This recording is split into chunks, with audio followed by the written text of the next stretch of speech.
मैं बहुत गुस्से में हूं आज दोस्तों। क्या इस चमड़ी के रंग का खेल शहजादे को किसने इजाजत दी है? शहजादे, आपको जवाब देना पड़ेगा।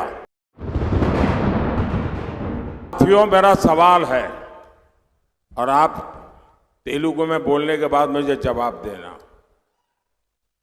क्या हमारे देश में ये शहजादे, मैं बहुत गुस्से में हूं आज दोस्तों, मुझे कोई गाली दे मुझे गुस्सा नहीं आता है,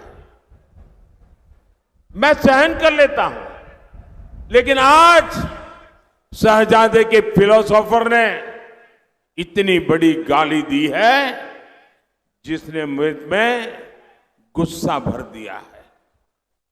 कोई मुझे बताइए, क्या मेरे देश में चमड़ी के रंग के आधार पर लोगों की योग्यता तय होगी? क्या इस चमड़ी के रंग का खेल शहजादे को किसने इजाजत दी है? संविधान सर पे लेकर के नाचने वाले लोग चमड़ी के रंग के आधार पर मेरे देशवासियों का अपमान कर रहे हैं। మిత్రులారా, ప్రశ్నను తెలుగులో వివరిస్తాను. మన దేశంలో కూడా ఈ రాకుమారుడు ఎవరైతే ఉన్నారో, ఈ పెత్తందారుల పెద్ద కుమారుడు ఎవరైతే ఉన్నారో ఆయన మీద నాకు చాలా కోపం వస్తుంది.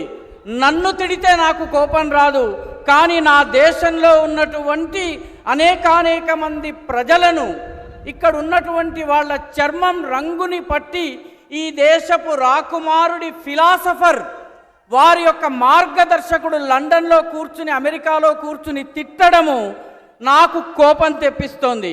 మీరు చెప్పండి, ఈ దేశంలో చర్మపు రంగుని పట్టి యోగ్యతను నిర్ధారిస్తారా? జవాబివ్వండి. ఈ దేశంలో రాజ్యాంగాన్ని తమ నెత్తిన పెట్టుకుని తిరిగేటటువంటి వాళ్ళు చర్మం ఆధారంగా వ్యక్తుల గొప్ప హెచ్చు తగ్గులని నిర్ధారించడం సబబా?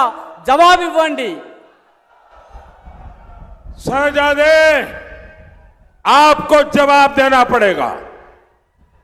चमड़ी के रंग के आधार पर मेरे देशवासियों का अपमान मेरा देश सहन नहीं करेगा और मोदी तो कतई नहीं करेगा।